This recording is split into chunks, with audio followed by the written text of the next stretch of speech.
Assalamualaikum, nama saya Mio Muhammad Danish Aiman bin Mio Muhammad Rizal. Nombor matrix 01 DKA 19F1114. Bismillahirrahmanirrahim. Assalamualaikum. Nama saya Muhammad Inal bin Muhammad Roslan. Nombor pendaftaran 01 DKA 19F1096. Halo, nama saya Muhammad Saifullah bin Abdul Latif. Nama matrik 01 DKA 19F1115. Assalamualaikum warahmatullahi wabarakatuh. Nama saya Muhammad Hasib bin Muhammad Tajuddin. Nombor matrik 01 DKA 19F1109. Assalamualaikum warahmatullahi wabarakatuh. Nama saya Nur Azizul Hakim bin Yusof. Nombor matrik saya 01 DKA 19F1101. Jadi untuk 1.0 pendahuluan, wawasan Landry Enterprise bakal diwujudkan di salah satu premis yang dianggarkan siap sepenuhnya pada tahun 2020. Perniagaan yang berstatus perkongsian milik Bumiputera adalah menjadi hasrat peniaga untuk turut serta di dalam perkembangan ekonomi kaum Bumiputera, menyumbang kepada ekonomi negara. Aktiviti perniagaan ini adalah untuk menyediakan perkhidmatan dobi cucian kering dan cucian basah secara automatik. Perniagaan yang akan dimulakan dengan modal sendiri sebanyak RM50,000. Melalui pembiayaan ini, pemilik dapat memulakan perniagaan dengan membeli aset tetap dan juga keperluan lain untuk menjalankan perniagaan. Wawasan Landry Enterprise bercadang untuk membuka cawangan dalam jangka masa 5 tahun yang akan datang sekiranya bertambah maju dan mendapat sambutan yang memuaskan daripada masyarakat setempat. Jadi seterusnya untuk 2.0, tujuan merancang perniagaan. Tujuan rancangan perniagaan ini disediakan adalah untuk mendapatkan pembiayaan bagi perniagaan kami sebanyak RM20,000 Malaysia dari skim pembiayaan kecil oleh TEKUN atau dikenali sebagai tekun bagi membiayai pembelian peralatan untuk kedai dan premis, pembelian stok, barang-barang untuk mencuci pakaian, barang-barang untuk mengubah suai kedai, perbelanjaan untuk praoperasi dan perbelanjaan untuk pusing balik modal bagi kedai dobi kami di Nombor 5, Lorong Perniagaan 2, Pusat Perniagaan Sungai 2, 13800 Butterworth, Penang. Saya akan teruskan dengan latar belakang perniagaan. Latar belakang perniagaan wawasan Landry. Alamat berdaftar 5 Lorong Perniagaan 2, Pusat Perniagaan Sungai 2, 13800 Butterworth, Penang. Nombor pendaftaran perniagaan wawasan Landry ialah K002 884735-M. Tarikh perniagaan wawasan Landry ialah 18 September 2020. Aktiviti perniagaan kami akan berlangsung pada 15 September 2020. Modal awal kami sebanyak RM50,000. Alamat email boleh di-check out di Gmail iaitu wawasanlandry01@gmail.com. Dan jenis akaun kami untuk perniagaan ini adalah Maybank Sdn Bhd dan akaun semasa. Di sini dah adalah yang anda boleh tengok di slide. Itu adalah dobi wawasan kami, premis perniagaan. Selain itu, lokasi kami adalah lokasi yang strategik di mana terdapat penduduk tempatan berdekatan dengan penjawat awam, sekolah, asrama dan sebagainya. Apa yang anda lihat di slide itu adalah logo wawasan Landry kami yang akan berlangsung tak lama lagi. Alright, sekarang kita berada di rancangan organisasi iaitu 5.0. Okey, 5.1 adalah carta organisasi. Yang pertama adalah pengurus besar. Pengurus besar ialah Muhammad Hasif bin Muhammad Tajuddin. And then pengurus operasi adalah saya, Mio Muhammad Danish Aiman bin Mio Muhammad Rizal. Kemudian pengurus periklanan iaitu Muhammad Saifullah bin Abdul Latif. Kemudian pengurus kewangan Nur Hazizul Hakim bin Yusof. Dan terakhir adalah kerani kewangan iaitu Muhammad Daniel bin Muhammad Roslan. Alright, sekarang ni 5.2 adalah jadual kerja peribadi. So, jawatan yang terdapat dalam ni adalah pengurus besar, pengurus operasi, pengurus kewangan, pengurus periklanan dan kerani kewangan. Kemudian kemudian adalah 5.3 spesifikasi tugas mengikut jawatan. Okey, pengurus besar iaitu Muhammad Asif. Tugas adalah merancang strategi pengurusan kedai dobi agar mampu bersaing dengan kedai dobi yang lain dan menyelesaikan masalah dengan efektif. Kemudian memberi arahan kepada kaki tangan. Kemudian adalah pengurus operasi iaitu saya, Mia Muhammad Danish Aiman. Tugas saya adalah untuk memantau pekerja dalam pengadilan kedai dobi agar ianya berjalan dengan lancar dan memastikan mesin dobi dapat beroperasi dengan baik dan sempurna. Alright, kemudian adalah pengurus kewangan Nur Hazizul Hakim.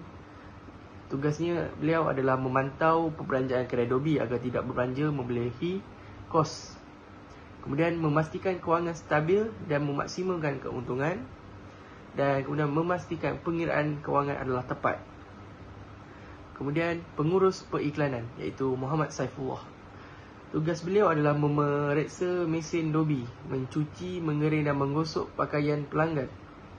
Itu adalah tugas sampingan beliau selain daripada mengiklankan perkara kedai dobi kami di sosial media.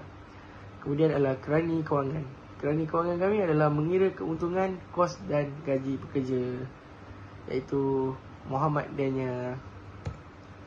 Alright, sekarang ni 5.3 iaitu harian senarai nama, iaitu boleh lihat dari Isnin hingga Ahad daripada semua peringkat staff, daripada pengurus besar hinggalah kerani kewangan adalah kehadiran mereka di kedai dobi. Boleh lihat di sini dalam gambar rajah ini.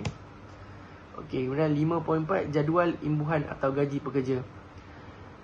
Gaji pekerja adalah mengikut jawatan. Seperti biasa, pengurus besar gaji paling tinggi 1,300. Kemudian pengurus operasi 1,200, pengurus kewangan 1,200, pengurus periklanan dan kerani kewangan adalah 1,000. Dan kalau ditambah tolak bersama KWSP dan Perkeso adalah 1,456 untuk pengurus besar. Pengurus operasi dan kewangan adalah 1,344. Pengurus periklanan kerani kewangan adalah 1,120. Kemudian jumlah dia adalah 6,384 untuk gaji pekerja. Kemudian insentif pekerja.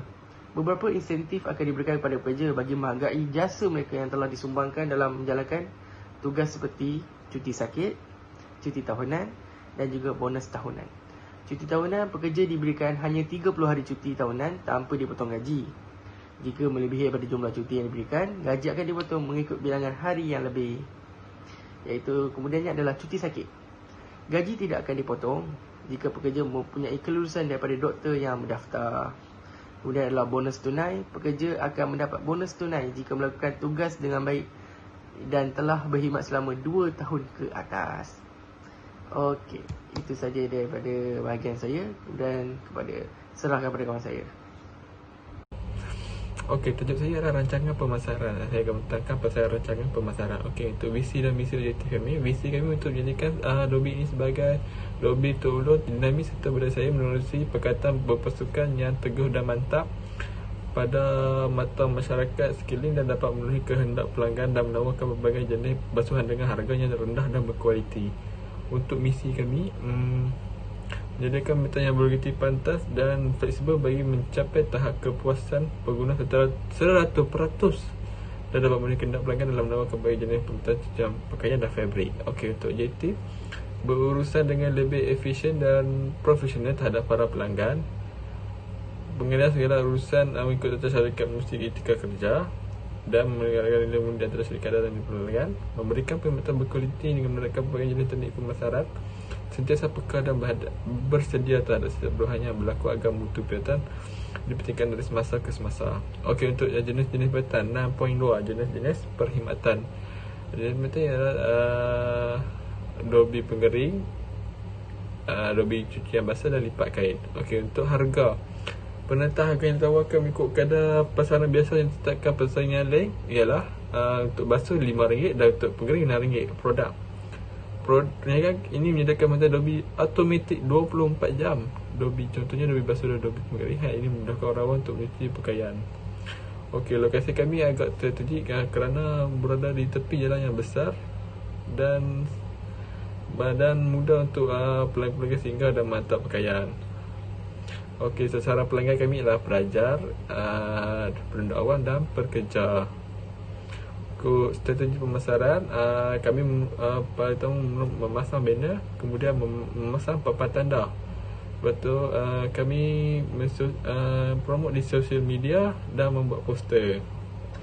Okey, market size, kurang pasaran menunjukkan lokasi pembelian pasaran. Saiz pasaran kami adalah dikira berdasarkan jumlah penduduk Sungai Dua warga negara Malaysia. Menurut Jabatan Perangkaan Malaysia, jumlah penduduk di kawasan Sungai Dua adalah sekitar 25,000 orang. Dianggarkan sebanyak 2% dari jumlah penduduk akan datang ke kawasan Laundry untuk menggunakan servis kami. Jumlah penduduk Sungai Dua, untuk pengiraan untuk saiz market, jumlah penduduk di Sungai Dua sama dengan 25,000. Jumlah penduduk yang akan datang ke kawasan ini sama dengan 2% darab dengan 25,000 sama dengan 500. Okey, jumlah pelanggan per bulan ialah 42 orang. Jadi potensi pelanggan untuk melalui kami sekurangnya ada 500 orang setahun. Kami akan meningkat dari semasa ke semasa. Okey, so untuk 6.5 market budget. Okey, market budget, jenis ada papan tanda, gaji, majalah, majlis perasmian dan jumlah. Untuk aset tetap untuk papan tanda ialah 3,500. Untuk aset tetap daripada jenis itu hanya ada 2 saja, iaitu untuk papan tanda 3,500. Untuk bayaran bulanan terdapat 2, iaitu gaji dan majalah. Gaji ialah dalam 1,800 dan majalah ialah 200. So total semua ialah 2,000. Untuk majlis perasmian dalam kategori lain-lain ialah dalam 2,000. Okey, so kena kita pergi ke 6.6 target jualan.